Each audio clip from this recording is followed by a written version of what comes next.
إن الحمد لله نحمده ونستعينه ونستغفره ونعوذ بالله من شرور أنفسنا ومن سيئات أعمالنا من يهديه الله فلا مضل له ومن يضلل فلا هادي له وأشهد أن لا إله إلا الله وحده لا شريك له وأشهد أن محمدا عبده ورسوله صلى الله عليه وعلى آله وصحبه ومن استنى بسنته واقتفى أثره بإحسان إلى يوم الدين. ربنا لا علم لنا إلا ما علمتنا إنك أنت العليم الحكيم. اللهم إنا نسألك علما نافعا ورزقا طيبا وعملا متقبلا. اللهم زدنا علما وتقى. اللهم علمنا ما ينفعنا وانفعنا بما علمتنا يا أرحم الراحمين. Do të vazhdojmë me mësimin e radhës nga ky libër I begat me titull Gjawamiu al-Ad'iyati Nabawiyya, përmbledhja e duave profetike, dhe kemi arritur tek fjala e autorit Sheikh Abdulrazak al-Badr, Allah ruajt, I cili thot: Sharhu hadith Allahumma inni a'udhu bika min al-'ajzi wal-kasal wal-jubni wal-bukhl. Thot autori, Allah ruajt: روى مسلم في صحيحه عن زيد بن أرقم رضي الله تعالى عنه قال: لا أقول لكم إلا كما كان رسول الله صلى الله عليه وآله وسلم يقول. كان يقول: اللهم إني أعوذ بك من العجز والكسل والجبن والبخل والهرم وعذاب القبر. اللهم آت نفسي تقواها وزكها أنت خير من زكاها أنت وليها ومولاها. اللهم إني أعوذ بك من علم لا ينفع ومن قلب لا يخشع ومن نفس لا تشبع ومن دعوة لا يستجاب لها. Transmeton Imam Muslimi në sahihun e tij, Allahu mëshiroftë ato dhe ne, nga sahabiu fisnik Zeid ibn Arqam, Allahu qoftë I kënaqur me to, se ka thënë: Nuk u them juve vetëm se atë që I dërguari Allah sallallahu alaihi wa alihi wasallam thoshte. Ai thoshte,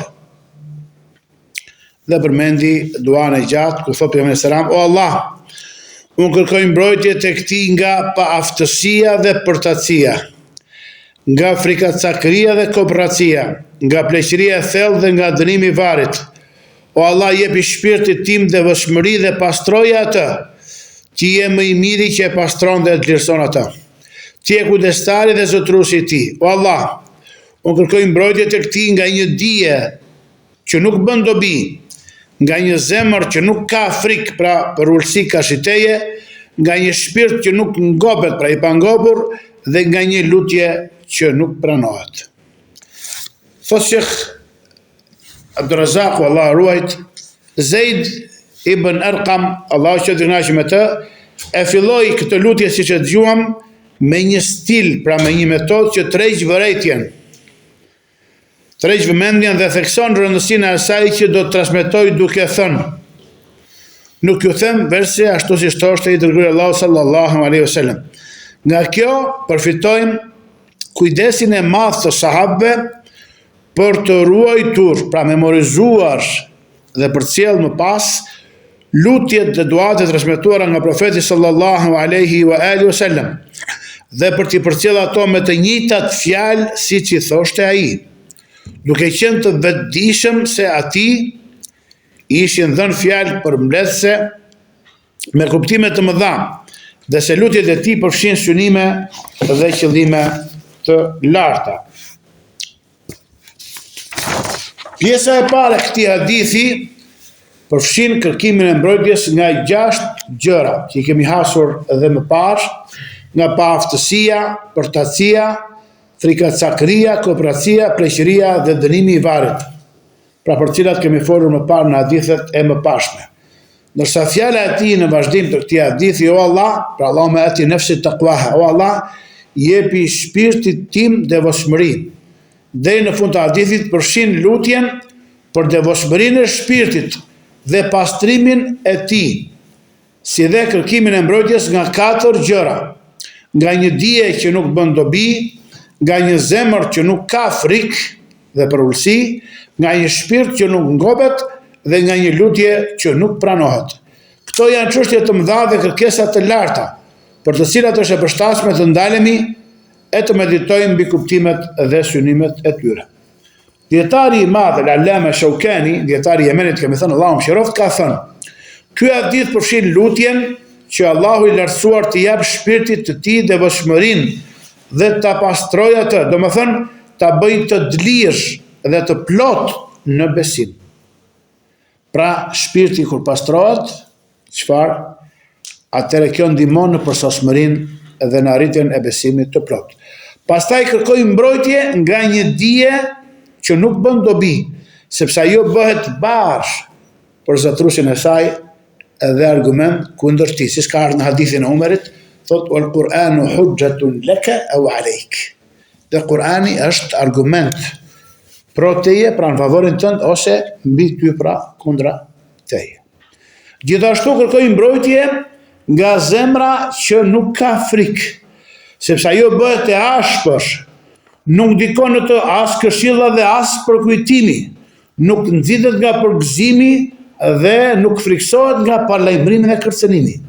Kërkoj mbrojtje edhe nga shpirti që nuk ngopet, shpirt tamaqar, sepse ai bëhet i etur pas kalbësirave të kësaj bote, i guximshëm ndaj pasurisë së ndaluar dhe nuk kënaqet me atë që i mjafton nga furnizimi, el-qanaa.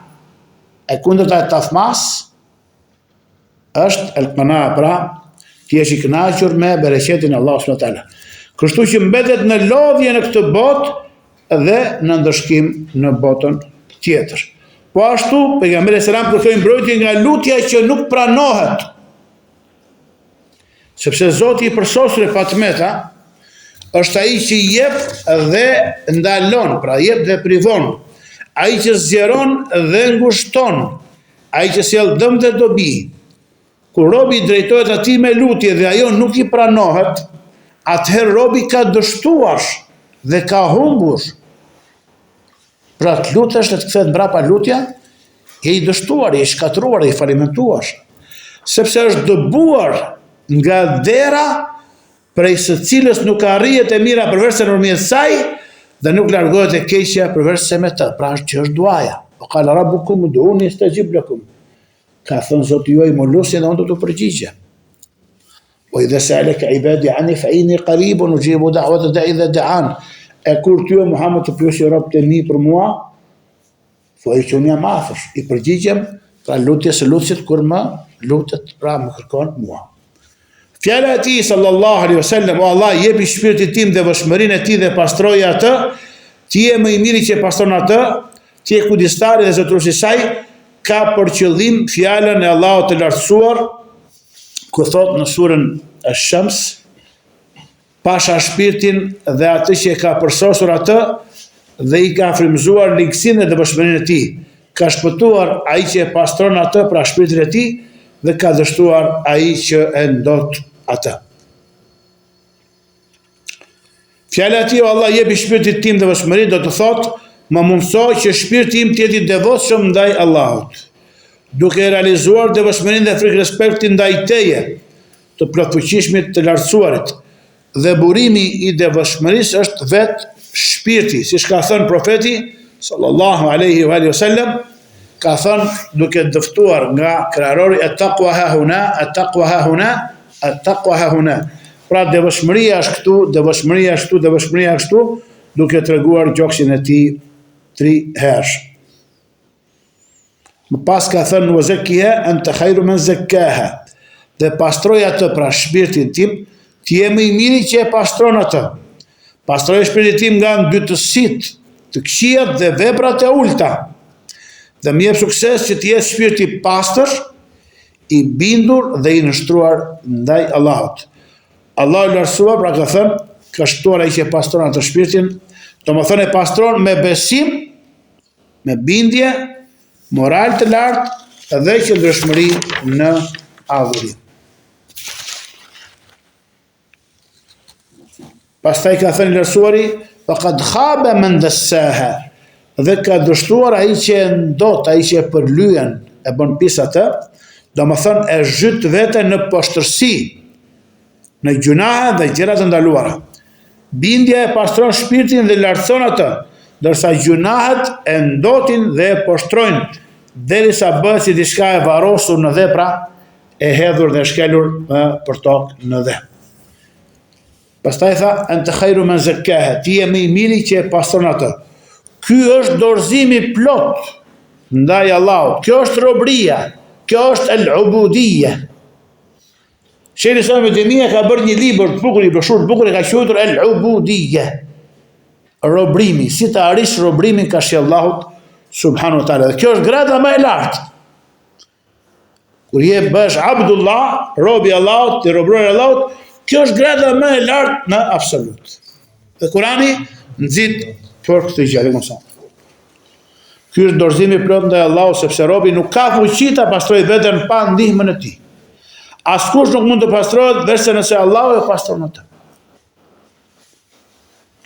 Ka ardhur në ajet kuranor, por se Allahu pastron këtë dojë. E thot në ajet tjetër, dhe sikur të mos ishte mirësia dhe mëshira e Allahut me ju, askush nuk do të pastrojë kurrë, por se Allahu pastron këtë dëshiroj.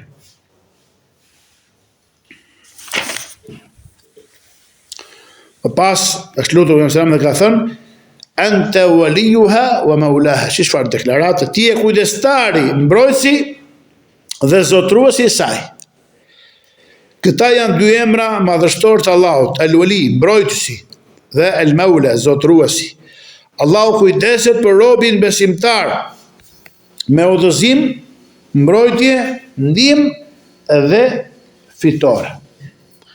Ai është që drejton shpirtin dhe jep devotshmëri dhe pastërti nga tëmetat dhe nga gjunahet. Pra robi në çdo moment ka nevojë për Zotin e tij që ta udhëzojë dhe ta pastrojë zemrën e tij. Prandaj shumica e lutjeve të profetit sallallahu alaihi wasallam përmbanin kërkesën për sukses dhe pastrim nga Allahu, si dhe që ai ta përdor në gjërat e dashura për të.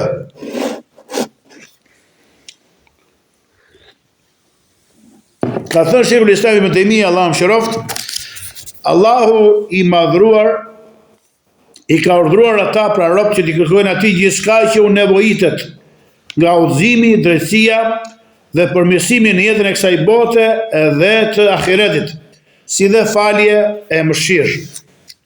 Profeti sallallahu alaihi wasallam thoshte në hadith të saktë, Allahumma inni es'aluka al-huda wa at-tuqa wa al-'ifata wa al-ghina. Kemi folur për këtë hadith. O Allahu të kërkoj ty udhëzim, devotshmëri, dëlirësi dhe pasuri e mjaftëshmëri. Dhe thoshte, Allahumma ati nafsi taqwaha wa zakkiha anta khairu man zakkaha, anta walijuha wa maulaha. Pra prej duave që i përdorim zakonisht në kunutin e vitrit apo në kunutin gjatë taravive në Ramazan. O Allah, jepi shpirtit tim devotshmërinë e tij dhe pastroj atë. Ti je më i miri që e pastron atë, ti je mbrojtësi dhe zotruesi i tij. Fjala e tij sallallahu alaihi wasallam, Allahumma inni a'udhu bika min ilmin la yanfa. O Allah, vërtet të kërkoj mbrojtje prej teje nga një dije që nuk bën dobi. Ky është një kërkim mbrojtje nga çdo dije që nuk sjell dobi. Qoftë nëse nuk është e lejuar në shariat, pra që të mësohet, siç është çfarë dija e magjisë, është haram. Apo dija e horoskopit, e astrologjisë, është haram. Ose sepse nuk shoqërohet me vepra, pra me punë të mira.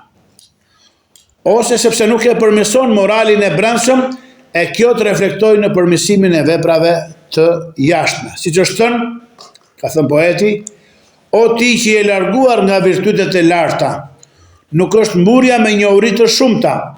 Ai që dija e tij morali nuk ja përmirëson, ai nga dija e tij në ahiret nuk përfiton. Pra dija i paraprin veprës, sepse vepra pa dije është humbje edhe devijim, ose kanë thënë vepra pa dije është si kosherja pa mjalt apo si pema, pra pa fryte. Fjala e tij sallallahu alaihi wasallam, wa min qalbin la yakhsha, pra kërkosë nga një zemër që nuk përulet, që nuk ka frikë respekt, do më thënë, i kalojnë këshillat qortimet dhe goditjet, pra mësimet e forta, ndërsa ai vazhdon në shkujdesjen dhe devimin e tij. Është përmbysur zemra, është zbulosur, është nxirr, e gjunahet, Zot na rujt.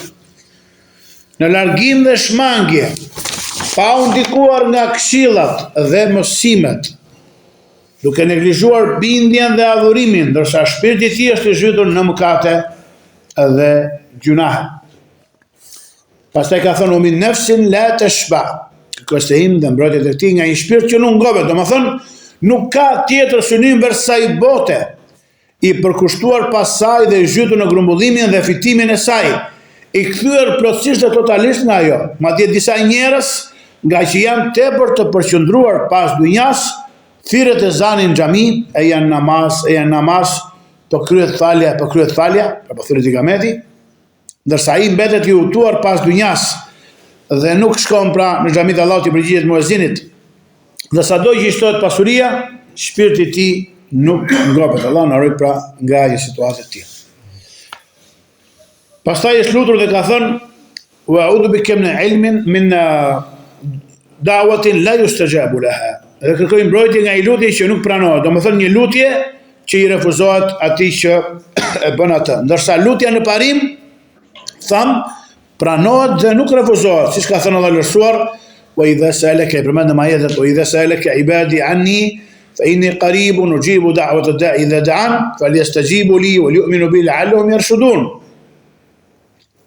Pra nëse të pyesin ty o Muhammed rabtemi për mua, vërtet unë jam afër, i përgjigjem lutjes së lutësit kur ai më lutet, me kushin përgjigjen mu dhe të besojnë tek unë ashtu që të drejt udhëzohen. Por nëse mungojnë kushtet dhe kriteret me të cilat ajo bëhet e pranueshme, ajo refuzohet dhe nuk pranohet.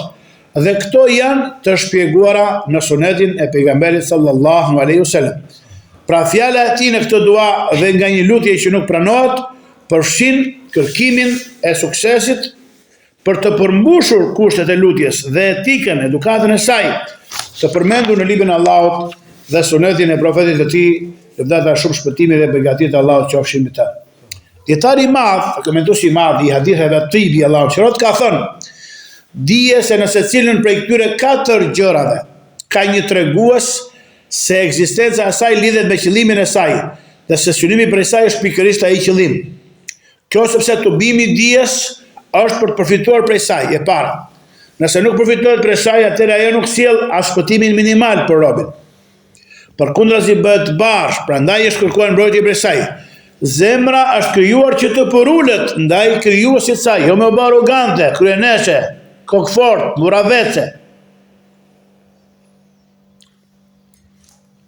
Që krahërori të zgjerohet për këtë dhe që në të hidhet dritë. Nëse nuk është kështu, atëherë ajo bëhet e ashpër dhe duhet kërkuar mbrojtje prej saj. Allahu Lërsuar ka thënë: "Fa wailu lil qasiyati qulubuhum min dhikrillah." Mirë për ata që u janë ngurtësuar zemrat ndaj përmendjes së Allahut.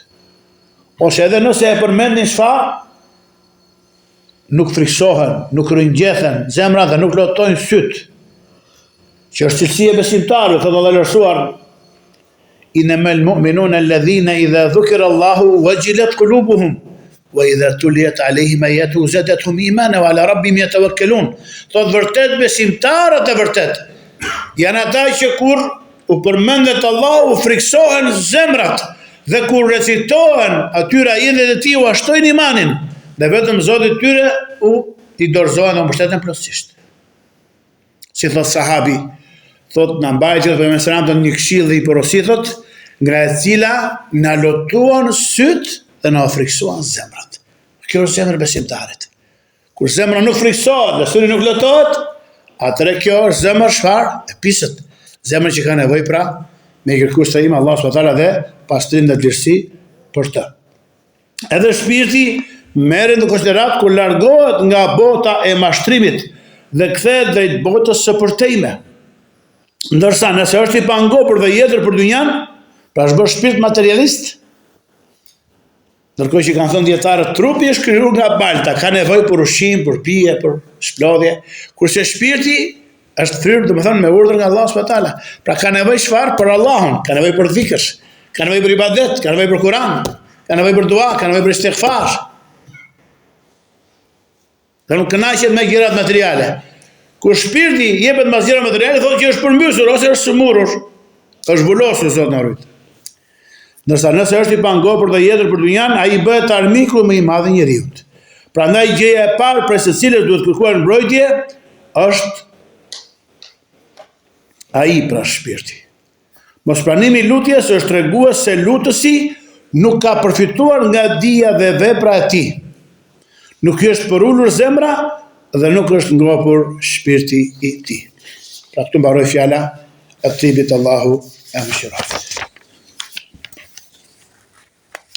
Ndër dobit madhështore të këtij hadithi, thotë Sheikh Abdulrazak el-Bedr, Allah ruajt, së pari se gjëja më e rëndësishme që duhet të përmirësoj dhe t'i kushtoj kujdes, vani mend të dobi. Gjëja më e rëndësishme që duhet të përmirësoj dhe t'i kushtoj kujdes të veçantë muslimani është zemra e tij, që ndodhet në krahëror. Sepse zemra është themeli i veprave dhe burimi i lëvizjeve të trupit. Si thot el-Hafidh ibn Rajab al-Hanbali në librin e tij, Jami al-Ulum wal-Hikam, thot zemra kashi trupit është sikur komandanti me ushtarët. Zemra është komandanti, gjymtyrët janë ushtarët. Pra gjymtyrët e binden zemrës. Kur zemra është e drejtë, e devotshme, e pastër, atëherë dhe gjymtyrët çfarë binden kësaj zemre. I dërguari Allahut sallallahu alaihi wasallam i kushtonte rëndësi shumë të madhe përmirësimit të zemrës dhe kujdesej maksimalisht për të.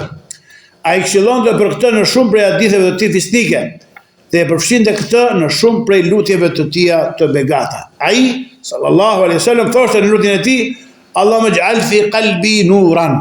Sa herë që dilte nga banesa. Mas duas, bismillah, tawakkaltu Allah, la hawla wala quwwata illa billah.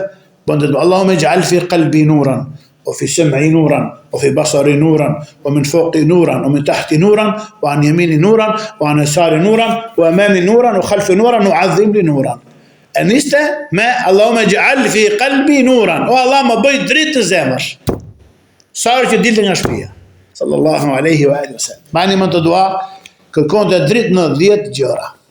Kush dëshiron mbas mësimit, mund ta përsërisim edhe ta shohim që ta memorizojmë inshallah taala. Pra pjesë e kësaj duaje të gjatë. O Allah, vendos në zemrën time dritë. Dhe thoshte sallallahu alaihi wasallam, Allahumma inni a'udhu bika min qalbin la yakhsha. O Allah, kërkoj mbrojtje prej teje nga një zemër që nuk përulet. Dhe thoshte Allahumma naqqi qalbi min al-khataaya kama yunqqa ath-thawb al-abyad min ad-danas. O Allah, pastroje zemrën time nga gjunahet, ashtu si pastrohet rroba e bardhë nga papastërtitë. Si rroba ndotet, ka nevojë që të pastrohet, ashtu dhe zemra ndotet, zihet nga gjunahet, ka nevojë për pastrim. Me pastrimin aja kërkojmë Allahut subhanahu wa taala. Ose ka thënë pastroje zemrën time me çfarë? Borë, breshër edhe ujë. Kur zemra e muslimanit përmirësohet me vepra të dlira, sinqeritet, vërtetësi dhe dashuri për Allahun dhe dërguarin e tij sallallahu alaihi wasallam, atëherë drejtohen gjymtyrët e tij, përmirësohet dhe pamja e tij e jashtme. Siç ka ardhur në hadithin e Nu'man ibn Bashirit radhiyallahu ta'ala anhu, i cili tha, e kam dëgjuar të dërguarin e Allahut sallallahu alaihi wasallam duke thënë, hadithi i gjatë, ala inna fil jasadi mudghatan إذا صلحت صلح الجسد كله وإذا فسدت فسد الجسد كله ألا وهي القلب. حديثنا الساق që përcjell Imam Buhariu dhe Muslimi, ka thënë Nu'man ibn Bashiri se ka dëgjuar Pejgamberin të thotë, vërtet në trup është pra gjenden një copë mishi. Nëse ajo përmirësohet, atëherë gjithë trupi përmirësohet. Nëse ajo prishet dhe shturet, atëherë gjithë trupi prishet. Vërtet ajo është zemra. Pra mirësia e veprimeve të jashtme të robit varet nga mirësia e lëvizjeve të zemrës dhe të brendshme së tij. Nëse zemra e tij është e shëndosh dhe në të nuk ka vetë dashuri për Allahun, dashuri për atë që Allahu e do, frikë nga Allahu dhe frikë nga rënja në atë që ai e urren, atëherë Të gjitha gjymtyrët e tij do të jenë të drejta dhe përmirësuara. Ndryshe nëse zemra e tij është e prishur dhe e pushtuar nga dashuria ndaj epsheve, ndjekja e dëshirave dhe dhënia përparësi tekave të nefsit, atëherë edhe veprimet e gjymtyrëve të tij do të prishen. Pra kur shikon një njeri që me gjymtyrët e tij bën gjunahe, ndjes e mbrëmje, me gjuhën e tij flet larë pa larë, ndjes e mbrëmje, ai ka nevojë që zemra e tij të pastrohet. Ka nevojë që zemra e tij të shnoshet, të edukohet, të vlerësohet. Nëse? Pra sigurisht me dua Allahut dhe sigurisht me diturinë e pastër të tohidit edhe të sunetit. Ka thënë Ibn Taymija, Allahu mëshiroft, e më pas, pra në i fjalit gjatë në librin e tij, zemra është baza. Nëse në të ka dije dhe vullnet, pra dëshirë për vepra të mira, kjo patjetër përhapet në trup. Është e pamundur që trupi të mos ndjekë atë që dëshiron zemra.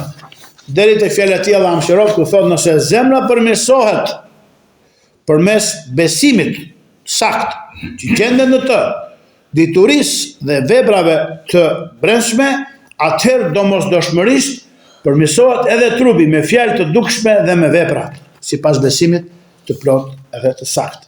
Prandaj ndër gjërat më të mëdha që forcojnë besimin e njeriut, atë të jashtëm dhe të brendshëm, është që të përpiqet pra të bëjë xhihad me veten e tij, me një përpjekje të plot për të përmirësuar zemrën dhe për ta mbushur atë me dashurinë për Allahun, dashurinë për atë që ai do dhe urrëtin për atë që ai urren nga fjalët dhe veprat të dukshme dhe të fshehta.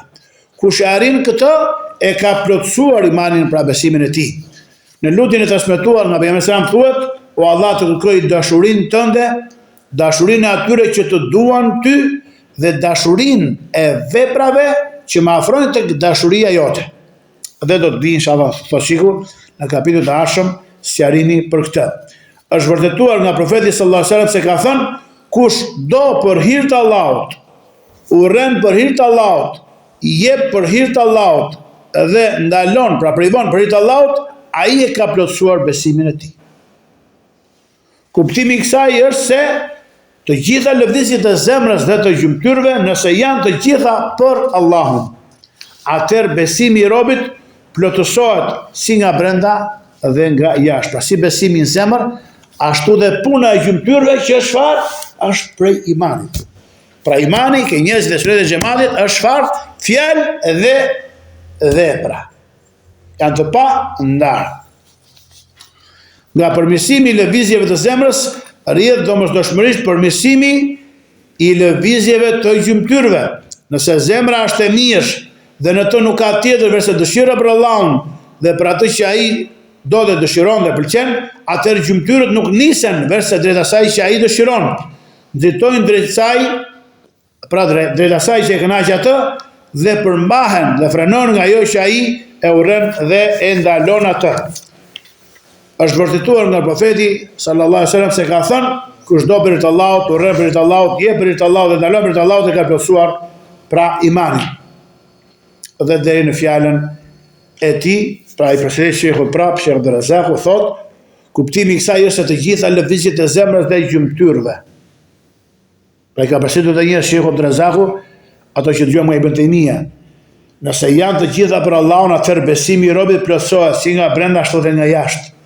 Nga përmirësimi i lëvizjeve të zemrës rrjedh domosdoshmërisht përmirësimi i lëvizjes së gjymtyrëve. Se zemra është e mirë, pra thamë që zemra është si komandanti dhe gjymtyrët janë ushtarët. Nuk i përmirëson dot ushtarët nëse nuk përmirëson çfarë? Komandanti që është zemra.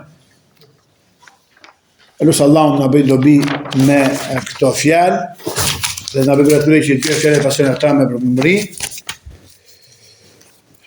سبحانك اللهم وبحمدك أشهد أن لا إله إلا أنت أستغفرك وأتوب إليك والله أعلم وصلى الله وسلم وبارك على نبينا محمد وآله وصحبه أجمعين والحمد لله رب العالمين.